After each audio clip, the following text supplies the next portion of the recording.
Sometimes we want to execute multiple statements one after the other, and they all relate to each other in some way. When we use for loops, the computer repeatedly executes a sequence of statements for a set of values, saving us time and space. Now we're going to have Andrew come on and teach us about for loops.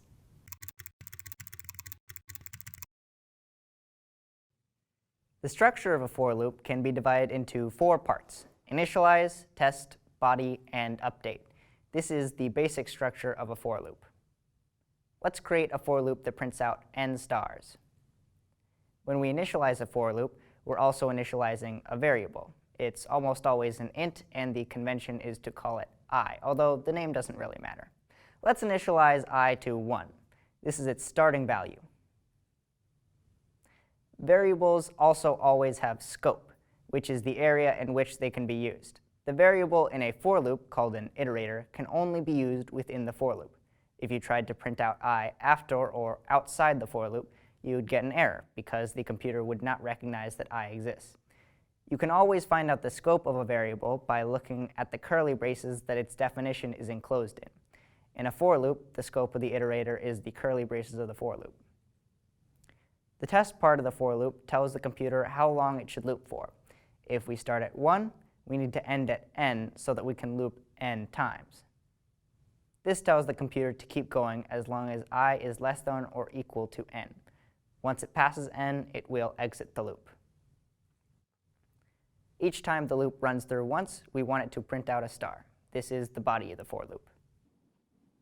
We need to make sure our variable I is updating. We're starting at 1 and ending at n, and we want our for loop to loop n times. So we should go up by 1 each time. We can use I equals I plus 1, or we can use I plus plus. Now let's put it all together.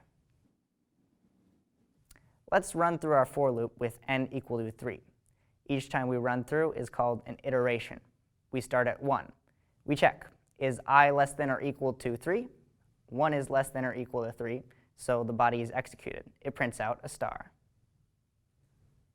Now we update, so we add 1 to I, and now I is equal to 2. Is 2 less than or equal to 3? Yes, so the computer prints out another star. Then we update again, so I is 3. 3 is less than or equal to 3, so the computer prints out another star. We update again, and I is 4. 4 is not less than or equal to 3, so the computer exits the loop without printing. With a for loop, we printed 3 stars with only 2 lines of code, and we can change n so that we can print out even more stars. We can replace this for loop with one that starts at 0 and runs as long as I is less than 3 instead of less than or equal to. This is a more common variation of the for loop and iterates the same number of times. Either works in this case, but in the future it will be beneficial to start at 0.